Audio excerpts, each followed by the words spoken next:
What is up? Welcome to Night Shift. We got a full house with us tonight. It's me, Jeff Sharon, and we got Andrew Bluecoff, we got Eric Lopez, we got the student of the game himself, Kyle Nash, we got Nick Porcelli in the house.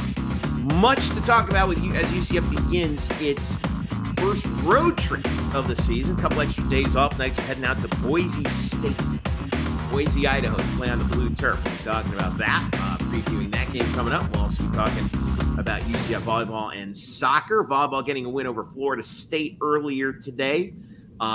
Big win over the Noles. Jenny Maurer off to a very good start. We'll talk a little up and down of both the soccer programs. Elo and Nick will be able to break that down. But first, we want to get in on this Thursday night with UCF and Boise State. Make sure you follow us collectively, UCF Banneret _SBN. You can also follow us on social media on X/Twitter/ whatever the hell you want to call it.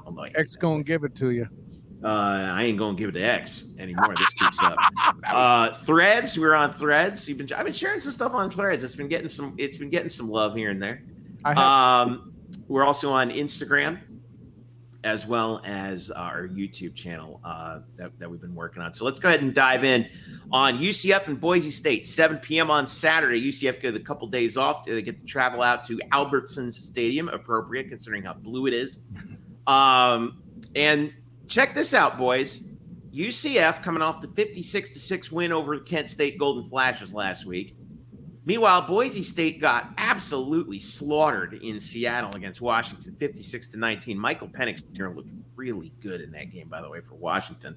Ayla, wasn't he a recruiting target of Gus at one point, Penix? When he was in the portal, when he was coming from leaving Indiana. That's what I thought. Yeah. So, and now look at that. He's an early Heisman candidate. But fellas, check this out. UCF is a 3.5-point favorite on the road at Boise. Which is as they should. Well, it's one of the most. Well, here's the thing. It's one of the most notoriously hard places to play this century. I went back and I looked at it. Boise State at home is 137-15 since 1999. They haven't lost a home opener this century. And UCF is 3.5-point favorite. Now, OddsShark predicts the score that it predicts that Boise State will win and cover, and that the total will go over. Right now, the money at UCF minus 3.5 is split 50-50. I still think this is a talented Boise State team. They had a bad game against a good opponent on the road in Washington in week number 1. So, Drew, I'm going to start with you. I got a quick quiz question. What are we reading into on this? Go ahead. Well, I got a quick quiz question for anyone here who wants to jump in. Maybe not you, Jeff, because you've been looking it up. What conference was Boise State a member of in 1999? Oh, I can tell you. Yeah, you check your mouth. Was it WAC? It is not the WAC. It is not the WAC. Yeah, This is a good one, Drew. I tell you, if a mediocre league that doesn't exist anymore. Mediocre would be a compliment. And it doesn't exist anymore. And you're right, it doesn't exist anymore. No, it does exist, but not at FBS. Not as FBS conference. Right, the Big West. The Big West. That's right. I forgot about that. Yeah. Oh, and that conference in its final year, which was 2001, they had outstanding schools like Boise State and and Cal State, Northridge, who didn't even play football. Hawaii was a member of the Big West. I forgot about that too. Arkansas State, Louisiana Tech, they all played football there. Northern Illinois before they joined the MAC.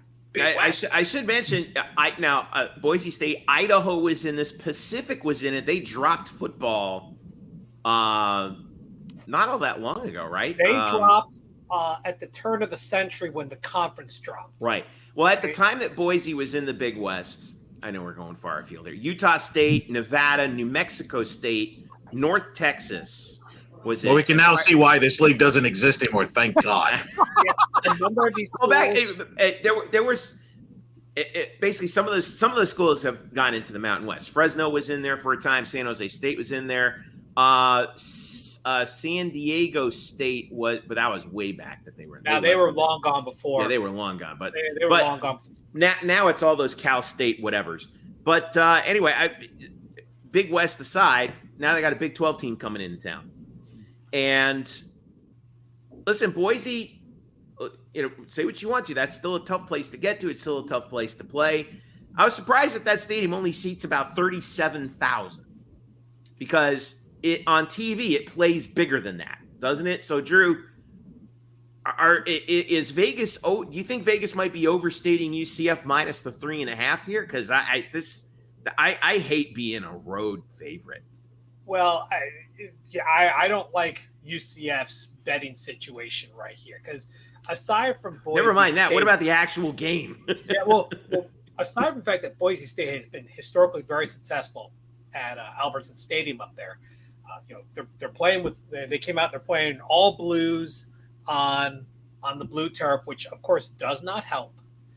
Which they can do in a non-conference game too. Correct. The Mountain West has banned them from doing it. Right. But non-conference, all bets are off. The other thing is UCF does not have a good road record under Gus Malzahn. Were they like 4-5 or something to that extent? It's not impressive. And it was a strong criticism last year about the lack of real road tests leading up to conference play, and I think that played a role in some of their early season struggles.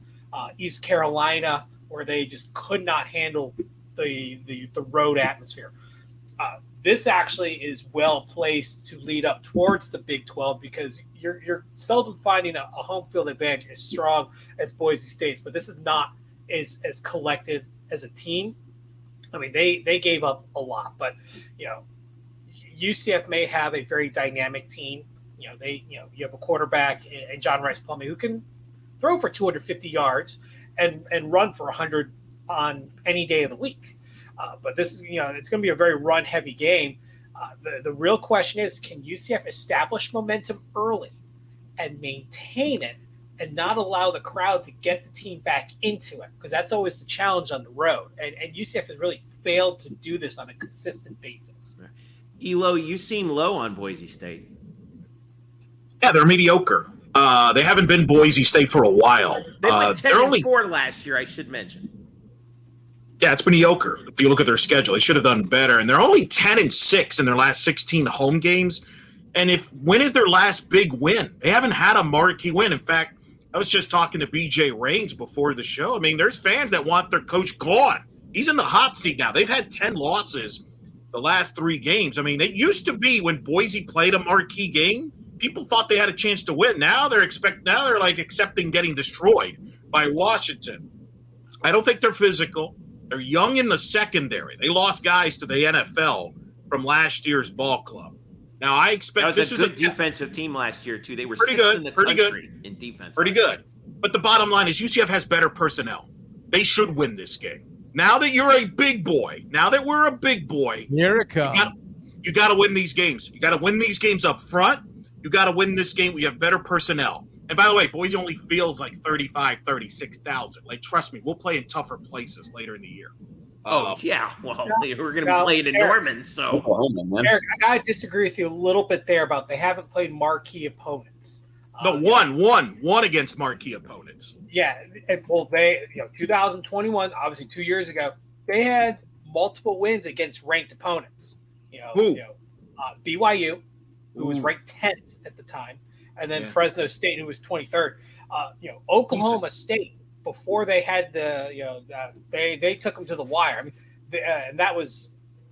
It's a nice team. It's a nice team. But if you want to go places, and this UCF team wants to go places and do damage in the Big 12, which I think is capable, because as we saw in Week 1, the Big 12, not so hot, not so great. You got to win this game. This is the game that will set the tone for the rest of the year for UCF. You win this game, you're going to go 3-0 into Manhattan, Kansas, against the Big 12 champions with momentum, some optimism, confidence, and an opportunity to make some noise in the Big 12. You lose this game, doubt creeps in your mind, doubt creeps in the fan base, questions will be asked for the next couple of weeks. This is important. They have to take care of business. Kyle, you have to take care of business. But remember, they are still a reigning division champion in a league and still had double-digit wins. It's not a Mountain West. They were still picked to win the Mountain West in the preseason. Now, Kyle, I want to ask you this though. Mhm. You're the king of the cliche, so you know that. I am. Wow. That the most improvement is between games 1 and 2 for football teams in general. Last year, I mentioned to Eric, Boise was 6th in the country in total defense. They allowed just 292 yards a game, and they were 5th in passing yards allowed. They only allowed 168 yards per game through the air last year.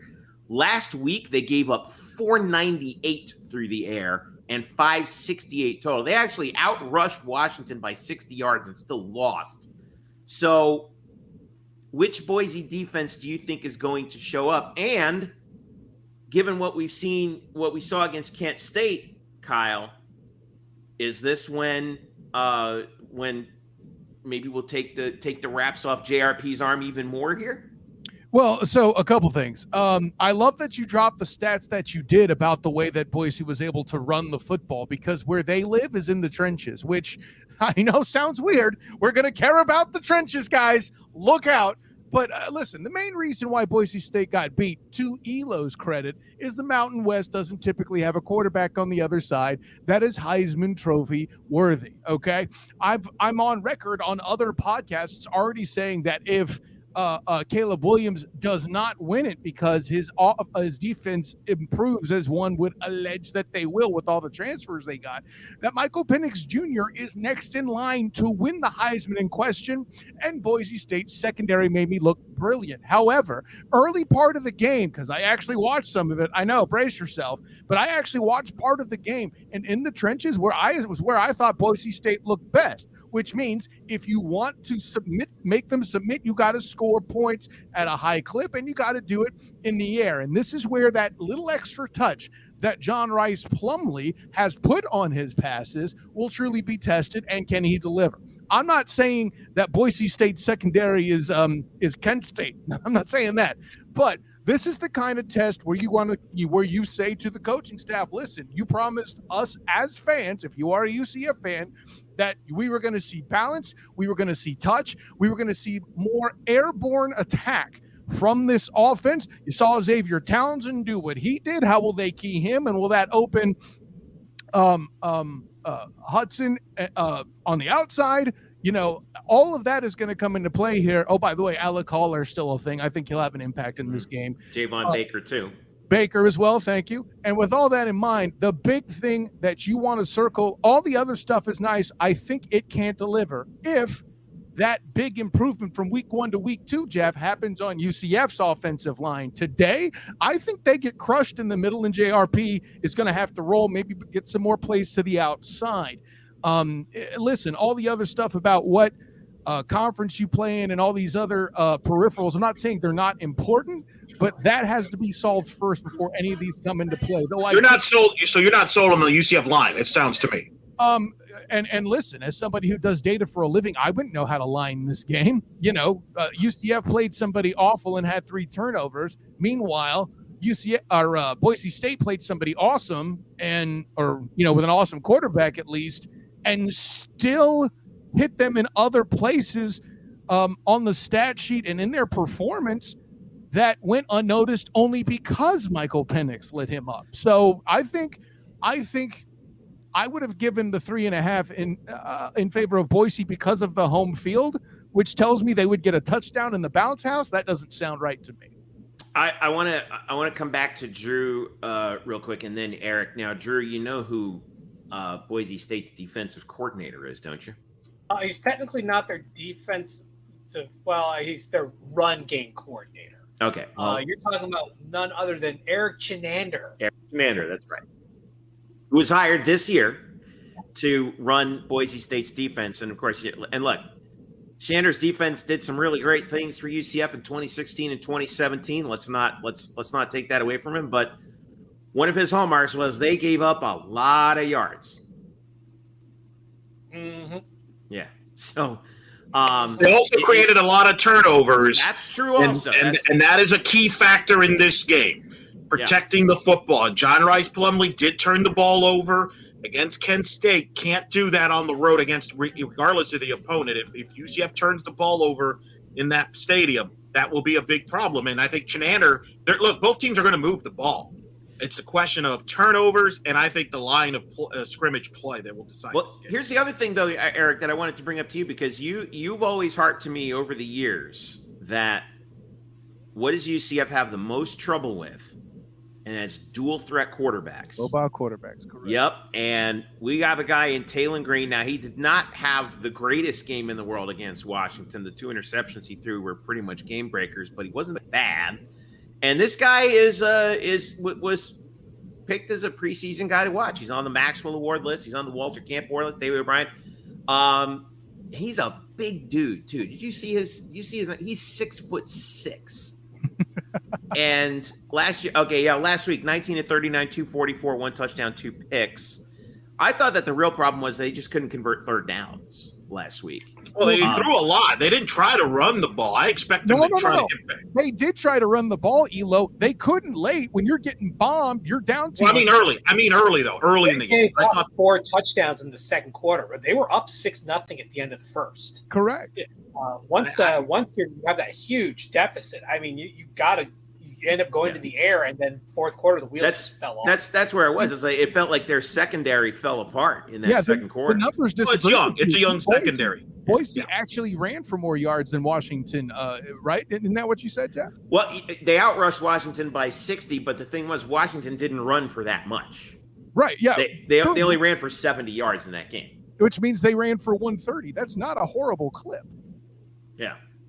Not what they what they would be ideal. Boise, I think Boise would want to go over 200 if they Boise was 28. Town so big, right? Exactly. Yeah, they were 28 for 138 versus 19 for 78. I mean, both were 4+ yards a rush, but still, I mean, Boise State definitely had the advantage there. Yeah. So anyway, I it's still intriguing. All right, this game was a close one in 21 in the opener, the game that started 3 hours late because of the lightning. It's still actually, and Elo, you can, I know that we still look at this and like, that's still one of the great games in recent history. Was that Boise State game? 36-31 was the final. It's a late night one, that's for sure. I know. Well, it's funny. Look back at the highlights of that game and you realize like how long ago 2021 was, because Dylan Gabriel had that huge game. And was it 21-0? It was 21-0 Boise State. I think was that Kyle's debut on Night Shift? No, that was Drew's. That was Drew from the stadium at Night Shift. Yeah. That's right. It was Drew from the late night, 2-3 in the morning. He had to sleep outside the stadium. Right. Yeah, and you had to stay over at my place, Drew. Remember that? That was yeah. I mean, it was so freaking late. It's like there's no way you're getting back to Sarasota. But I have real quick before we give Dylan Gabriel too many props about a big game. He did actually start the fire at the orphanage before he pulled the fire alarm to save the children. Can we be clear about that? Pick 6. Wow. Pick 6. Okay. He did throw that pretty horrible pick 6 on the opening possession, 100-yard return. Didn't he have 3 picks that night in the first quarter alone? Something like that. that was rough. But they won the. It was certainly entertaining. I was like, wow, okay, they win the game. That's a fact. All the time, love that, and Elo loved talking about it in the interview. I'm sorry, Drew loved. I have some stuff in the pipeline that talks about that. Okay. Oh, were you saying it off the cuff on blackandgoldbanneret.com? Just a little bit. Kyle, every time I try to tell you this. Force a habit. Every time. Okay.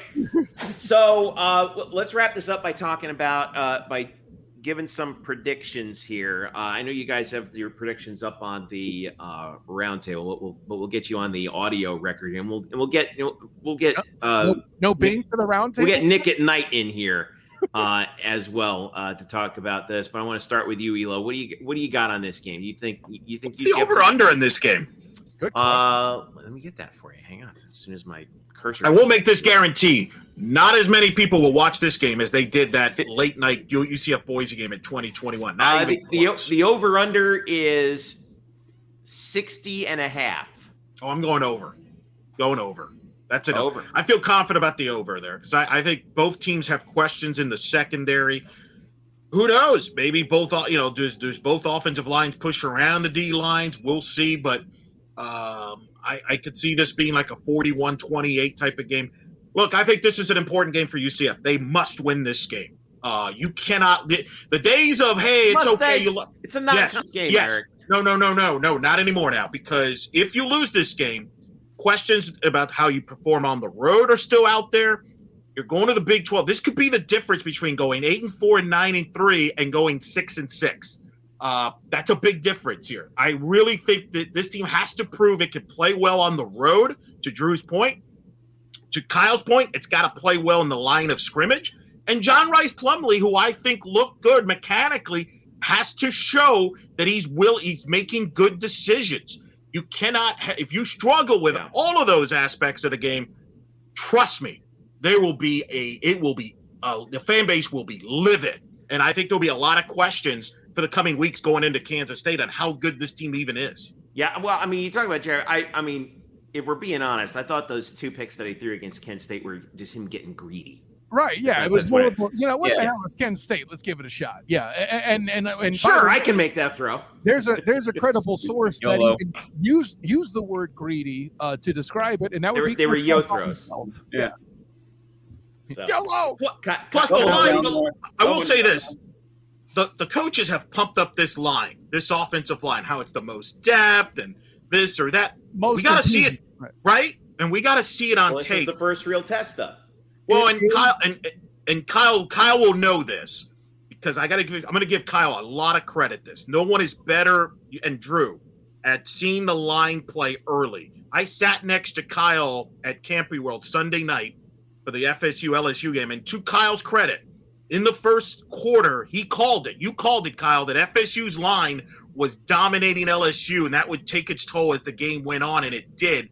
I think that's something to look for early. Does UCF's line put its will on the Boise line? Well, let's go to you, Kyle, on that, because this is what I want to know. Insight, right? What are you looking at in the first quarter per se? Like, are you saying who gets more push on the run game or the pass? Like, what are the little cues that you see that we should pay attention to? And it's going to be the interior of the line. Listen, and center guard. Right, correct. Most specific, your boy Bula Schmidt, who I think is an excellent player, but coaches had reminded us here this past Monday. You can see the actual quote in a short on the Black and Gold Banneret YouTube channel, by the way,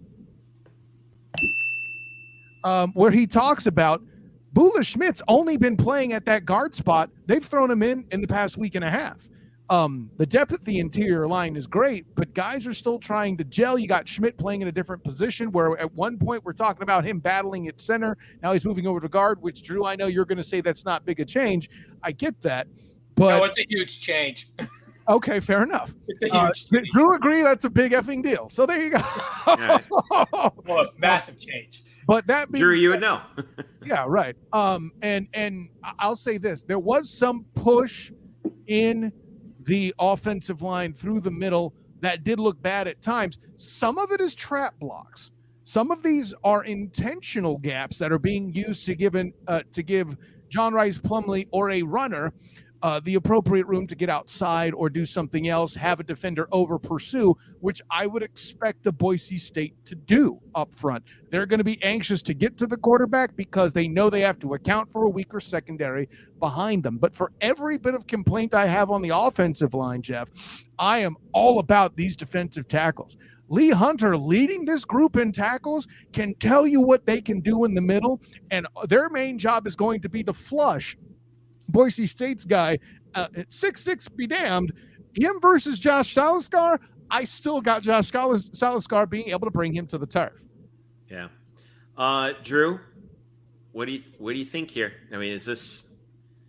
Well, what do you got? Agree. Well, Kyle makes a very valid point, and let me expound on just a little bit about the move from center to guard. You know, part of that is, as the center, you are the leader of the offensive line. You're making the line calls and the reads and stuff. You actually have to take a step back. That's a good point. Handle your role, and that's not always easy when you're so used to doing it a specific way. You now are covering instead of covering gaps that the guards may have to work with. You are now covering gaps that are between the center and the tackle.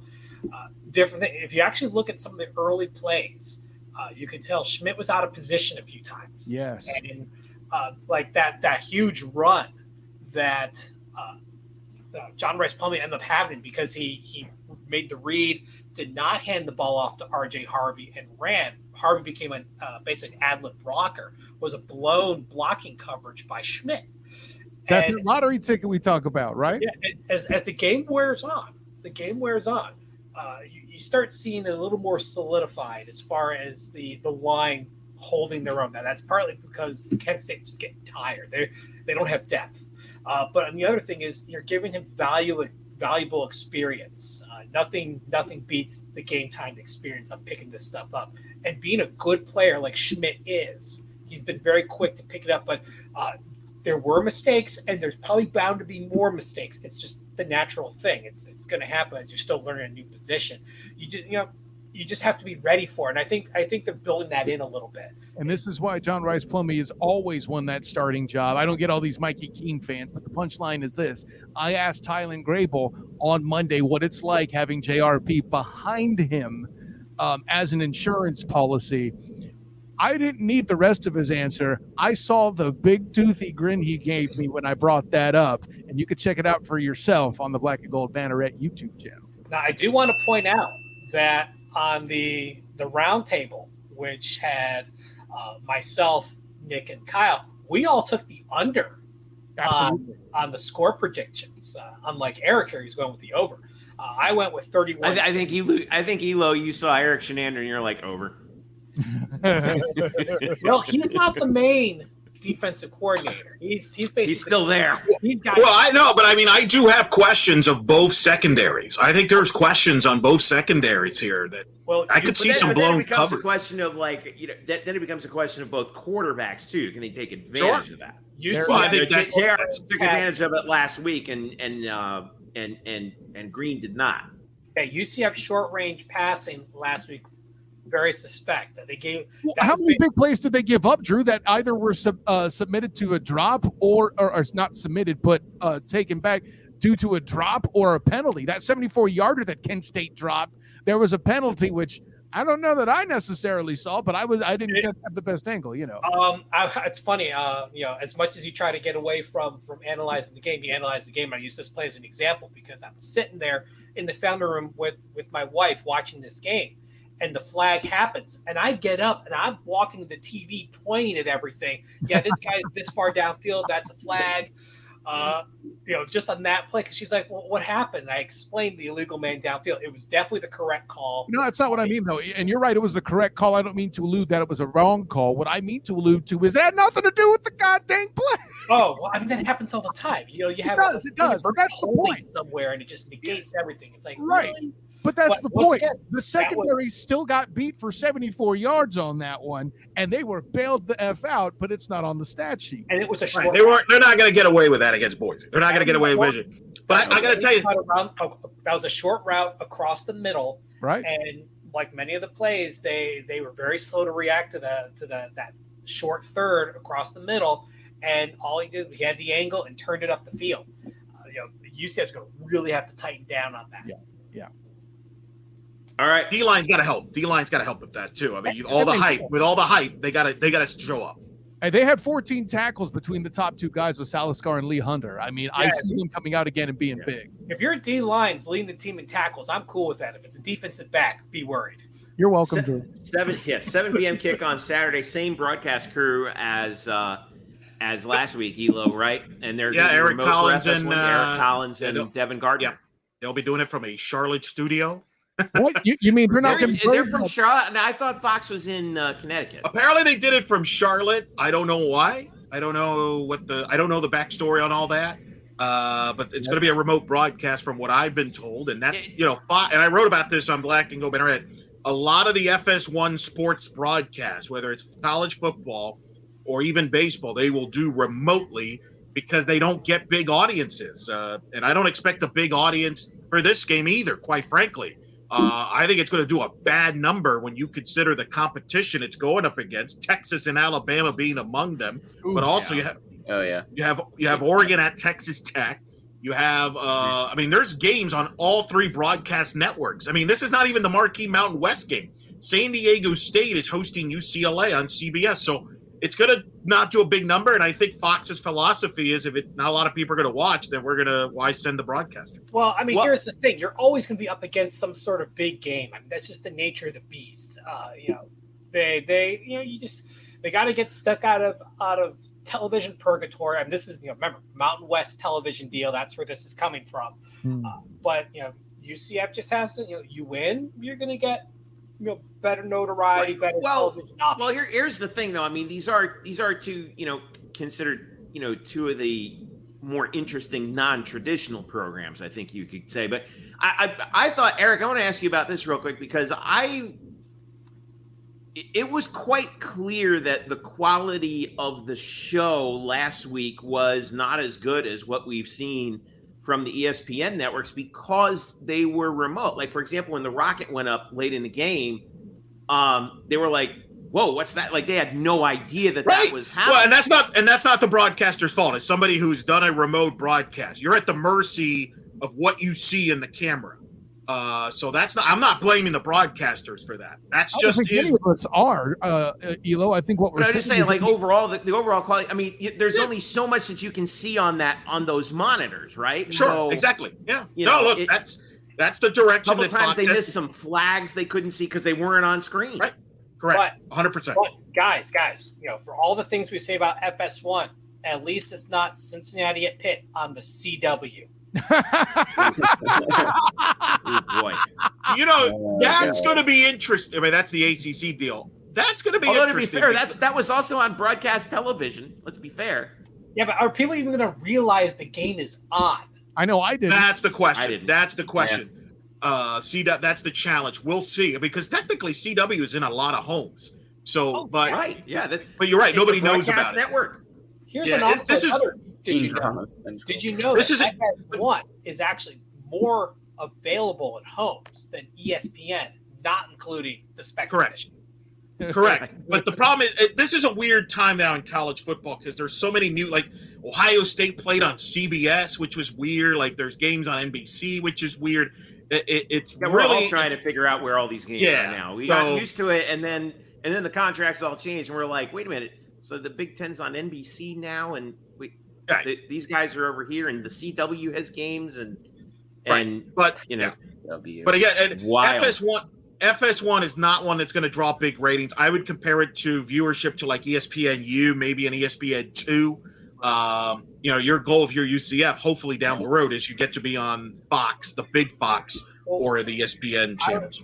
Eric, based on if this game was swapped, Boise State at UCF, this is probably a 3:30 game on Fox. Instead of I don't know if it's under the Big 12's. You're saying if it's under the Big 12's purview? Yeah. Well, what's the Fox 3:30 game this week? Iowa State.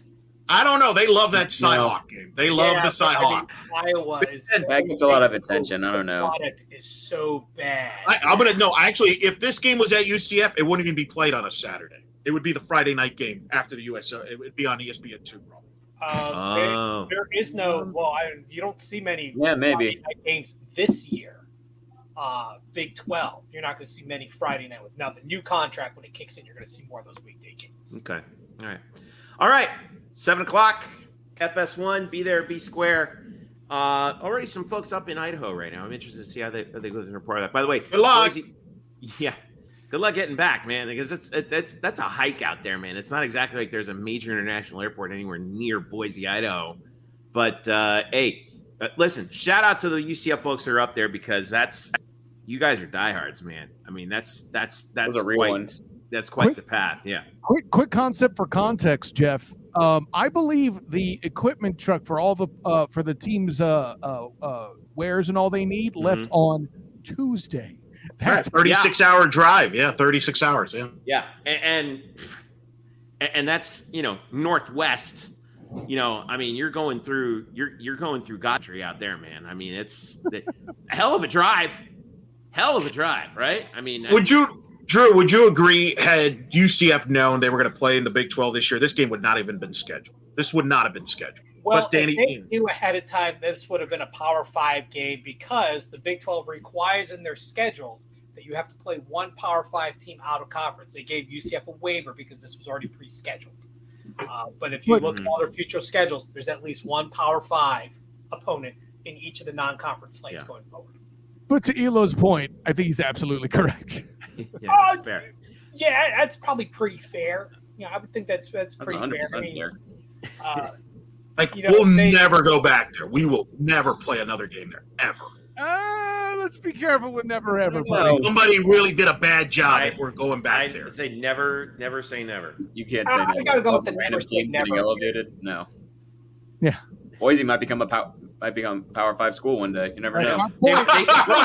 For all we know, they could end up in the Big 12 in one day. So we'd be. While you guys are we're you talking better about hope you win, man, because you're really cocky right now. Yeah, so Elo, I went back and looked at the schedule, the rest of the season of the Big 12, not including Black Friday. There are 2 Friday night conference games the rest of the season, not including Black Friday. Okay, interesting, very good. That's in the entire conference, Drew. By the way, very important. Big 12 had Texas Tech lose at Wyoming. Had Baylor losing to Texas State. Can't afford to lose to more teams in the that was a bad one. No, the bad one was the Texas State Baylor game. That was Coach Kenny, man. Look, DJ Kenny. Awesome. That's right. I laugh so hard when that happens. We have to appreciate the paradigm shift that we're potentially seeing here. Colorado, 80 plus players, through the transfer portal. They win their first game. Texas State, 50 plus players through the transfer portal, win the first game. That's very noteworthy to keep. And one of them wasn't even Scott Bakula. Can you believe that? It wasn't. Now, I don't consider the Wyoming loss to be a bad loss. That was a trap game. And the reason why it is because if you look back, Wyoming has a history of winning home openers. Texas Tech was up 3 scores. And not only that, they had no history of being on national TV. That's not ready for that game. Let me tell you something. That was the biggest party in Laramie's history, was being on CBS in prime time on Saturday. That's a choke and job. You know what? They rose to the occasion because that's what you do in those situations. How do you have a trap game on opening weekend? That makes no sense. Hold on. Drew, close the trap. Let's see what you're saying the next week's game is that they're worried about. Okay, let's go pull up the schedule with. You don't even know it already, and you're calling it a trap game? Come on. They're hosting Oregon. Texas Tech's hosting Oregon. That's it. It's Oregon. Okay. I've heard worse. I've heard worse about the allegations of a trap game, and I'm willing to entertain that, Drew. Not only is it against Oregon, on opening weekend. Yes, on opening weekend when you're playing Wyoming. Who gives? Yeah, whatever. We'll handle Wyoming. You know what that is? That's bad coaching. That's what that sounds like to me. Maybe that's bad. Both of those things can be true. Yes. Bad coaching does lead to that. However, not only is it a game against Oregon, it's a home game against Oregon. And we know Lubbock is not an easy place to play. Oh, here we go. Lubbock's a hard place to play. It is a hard place to play. It is a very hard place to play. You ever been to Lubbock? No, thank God, no, I don't have to either. Yeah, why would you want to go there by choice? Of course it's a hard place to play. Yeah, I guarantee that's like people who say, "Oh, nobody wants to work." Of course, nobody wants to work. We all want to retire. Point is, they blew a big lead against Wyoming. The Big 12's off to a slow start, and the last thing you want if you're Brett Yormark is to have Texas and Oklahoma be the 2 best teams in the league. That is the last thing. I will say, all right, fair, but I will say, like, I'm more concerned with the Baylor situation for the league in general, losing to Texas State. By the way, Texas State's at UTSA. Houston got all they could handle from the Roadrunners last week. But that wasn't a surprise. A lot of people like UTSA this year. A lot of people like listen, I'm one of them. I think that the AAC is going to be between FAU and UTSA. I agree. But I would include SMU in there. I would not. I wouldn't on Tulane. They still have Michael Pratt there. Yeah. So guy doesn't age. I don't think they should have been in the top 25, but they'll be a factor, Drew. I'm with you. Yeah, they were voted by the media to win the conference. UTSA, I believe, was voted to be second. in the conference. Yeah, they were voted second. They're not a bad team. I actually thought they were going to win against Houston because Houston, you never know what you're going to get. I had Houston on upset alert too. You never know what you're going to get out of that team. And as a quick point, Elo, I don't think your Mark's worried at all about what's going on with departing members of the conference. One of your soon-to-be arrivees just became the biggest damn story in the nation. Just saying. Fair. Yeah, Very fair. But we're not going to talk about Deion Sanders here. So what we are going to talk about, though, as we transition out of football, is the latest with UCF Volleyball, who they are off to a pretty quick start here. They've only lost one match right now. They are, if I'm not mistaken, here 6-1 on the season, and the Jenny Maurer era is off to a really good start. They came in, they defeated Florida State in 3 earlier today, okay, right now they're off to a 7-1 start. Their only loss was a 5-setter to Wake Forest last week. They've beaten Mississippi State. They've beaten FIU. They've now beaten Florida State. They got North Texas on not Friday, Saturday to close out the UCF Invitational. Then one more road tournament before they begin Big 12 play. And that's a pretty tough road tournament coming in because they have Purdue and Illinois in the Boilermaker Challenge up in the Big Ten. But Eric, UCF Volleyball, new look for the program. They even got a new paint job in the venue too. By the way, it looks pretty sharp. They gave it a nice fresh coat of paint in there, and UCF has gotten off to is playing about as solidly right now as I think you could ask, don't you think? I mean, Florida State's struggling here in the early going here. We were talking off air that you thought Wake Forest might even be better than Florida State, but you still, still UCF, lost that match only in 5 sets. This is as good a start as you're going to see, but of course the schedule is going to toughen now after North Texas this weekend because they go out to West Lafayette, Indiana for a couple against 2 Big Ten teams, and then it's Big 12 time. Yeah, no, look, you're off to a great start. Jenny Maurer is off to the best start that any volleyball coach has had in Division I history. Only Lucy McDaniel, 1975, has had a better start in a first year, and that was the first year of the program. That's good. Pretty good. Not bad. Not bad. Not bad. So, look, they've done good. Obviously, Abby Chalmers is a young setter, the redshirt freshman. She's fantastic. She's done a great job taking over for Amber Olsen, who's playing in Greece. You got Ava Armour leading this balanced offense that they have. They've done what they've had to do. They're growing. The advantage they had over Florida State is at the middle with Dillon and Hanson. And they're going to have chances to win matches with those two. The Wake Forest match, they got caught trailing 2 sets early, came back, only to lose a close one in the 5th set. But, yeah, no, I think there's positive signs with volleyball. I think you like the youth that they have. They have good chemistry. I like their coaching staff, and I think they've got this, being around them last week, they've got this kind of like, hey, we're here to have some fun, but we're going to win games because we're better than you people think we are.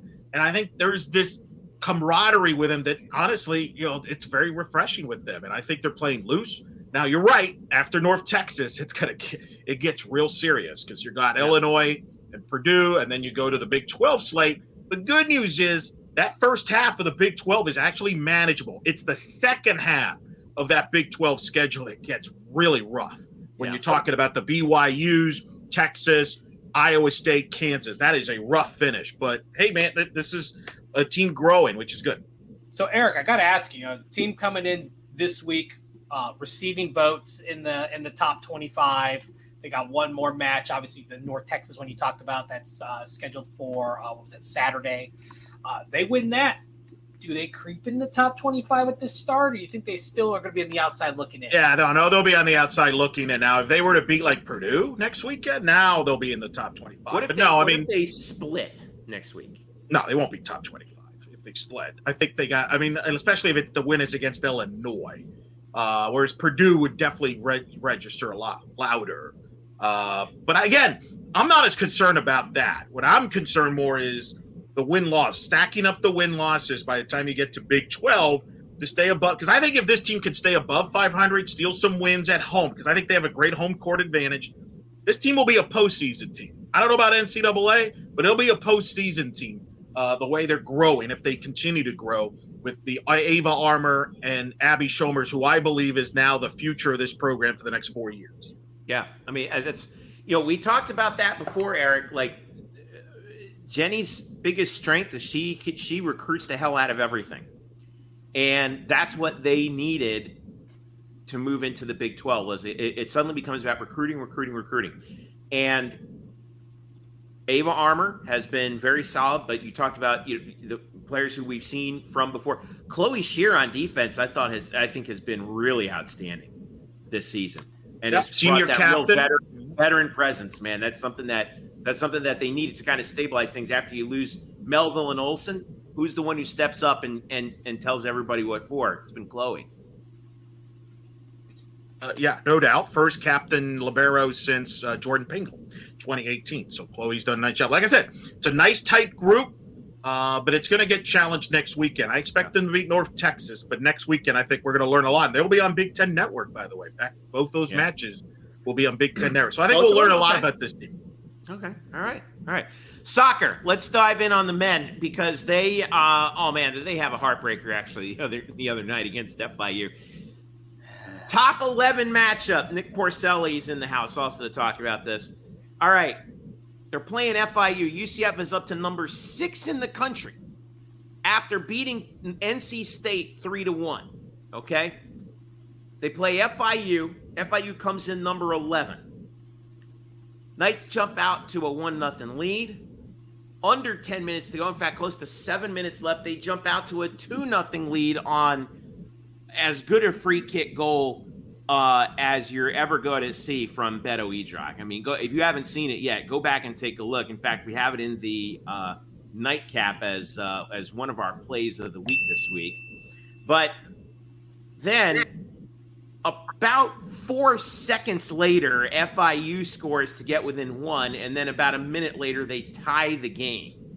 So, Nick and Eric, I want to go to you guys on this. Nick, want to start there. I mean, this one felt like snatching a draw out of the jaws of victory, to say the least, no doubt, right? Oh, 100%. Not only do you blow a 2-goal lead, but you do it in that quick of time like that.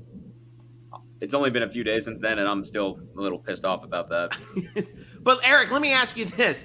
Wow.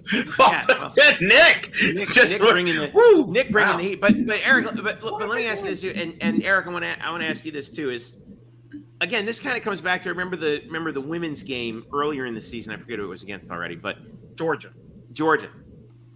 The RPI doesn't care about how you tied or how you lost, right? As far as they're concerned, this was a draw against the number 11 team in the country. So, yeah, you're upset about the fact you lost it, but at the end of the day, did you lose that much ground? Well, yeah. From this standpoint, is this: if they hold on to win that match, and then they're heavy favorites against Brown on Saturday night, they would have received votes to be the number 1 ranked team in the country next week. Which 100%, yeah. That's how good.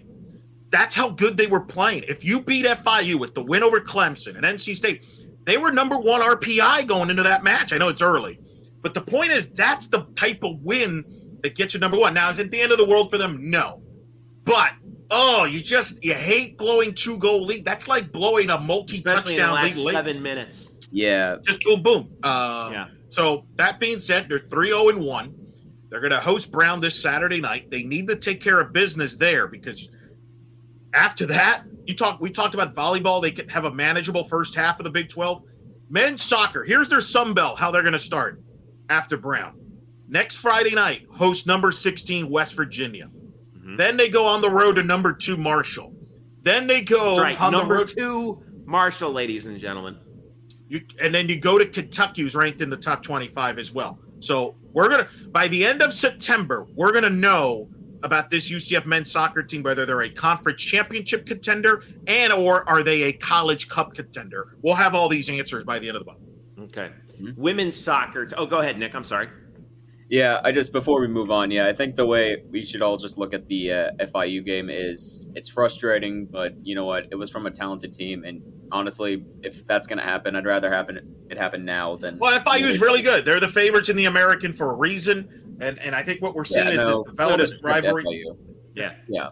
If if you not make flip or it break the other way, right? If you flip it the other way and say you came back from down 2-0 and scored 2 goals in the final 7 minutes, you're thinking, man, we stole a point out of that one, you know? Yeah, you hope this fires the guys up, and they're like, okay, we're not going to let that happen again, and they come out in the next match and they just light the scoreboard up. Right. Now over to the women's side, they beat FAU 2-1. Sorry, Noah. And yeah, but now they are 3-2 on the year. Man, they want that. You're right, Elo. They want that Georgia game back, but now it's South Florida that's in the crosshairs on Sunday. Yes, they did, by the way, manage to keep South Florida on the schedule before they start Big 12 play on September the 14th, 1 week from when we're recording this show, which is right now. South Florida. So what's the outlook on this one, Eric? With South Florida coming into town, they just in recent years, Eric, they have driven UCF nuts. They have stolen key games from UCF at home more than once, including with conference titles on the line. Obviously no longer a conference mate here, but what's the outlook on this one with South Florida coming in? Should be interesting. Obviously, USF, their longtime successful head coach, this will be her last scheduled meeting against UCF. She is leaving USF at the end of the season to pursue a professional head coaching job at this new pro league in soccer. So it's going to be interesting here in Orlando. Denise Schulte Brown, right? Yeah, Schulte Brown. Yeah, this will be her last year. So that's going to be interesting. And I think this UCF team still has questions. They haven't played a consistent 90 yet. There's questions on the back line. Georgia, Eaton Collins graduated. Have they figured that out? They were still sorting through that. The midfield. Moreno was the star player, 2 goals against FAU, assisted by Diana Martin. But they're looking for that consistency there before they get to Big 12. So this will be a good test for them to see where they're at. And if they've learned some things from a time of possession. The Georgia loss, one of the things that cost them there was the lack of possession. They got to have possession against USF. Historically, the team that controls the ball in that rivalry wins. So we'll see what happens. South Florida this year, they beat LSU in their opener 1-0, but they've also lost to Florida Gulf Coast 2-0. They lost just recently at number 2 Florida State 5-1, and then took out their frustrations on something called Florida College and beat them 13-0. Wow. What are they doing playing Florida College? Trying to get some wins, evidently. I mean, they had a rough year last year. Colleges, they're not even Division 1. Sweet. Thanks, guys. God dang, man. I know. So, anyway, all right. So that'll pretty much put a wrap on this one. So we got a lot of stuff to. Hey, Eric, are you going to be on the air this weekend? What's the deal with you? What's your? I am. I'll be calling men's soccer, the number 6 ranked team in the country. See how they bounce back against Brown on Saturday night. I believe I'm calling it with Kenny Landis, as a matter of fact. Oh, you and Kenny on the show together? All right. We're trying to. That's what I've been told as of this recording. So that's what I'm going with. So, all right. Tune into us. Put us on the side tablet while you're watching the football game, or watch us after the football game. Just tune in at some point. That's all I have. So we got. Saturday we got that with men's soccer. We got. Don't forget volleyball against North Texas at home at 1.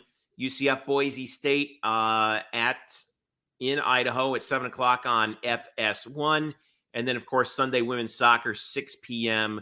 against South Florida. And then, also women's golf is playing in the Cougar Classic this coming week. So we're going to have some updates on that on the that's where Bryson is. We should have known. I know. Yep. Well, Bryson's been killing it out there. So shout out to Bryson on the nightcap, and shout out to Nick as well, who's been helping out on that stuff as well. I mean, Nick, you guys have been doing a good job keeping everything tight. Now, one other thing that, and then all of a sudden, guys, check this out.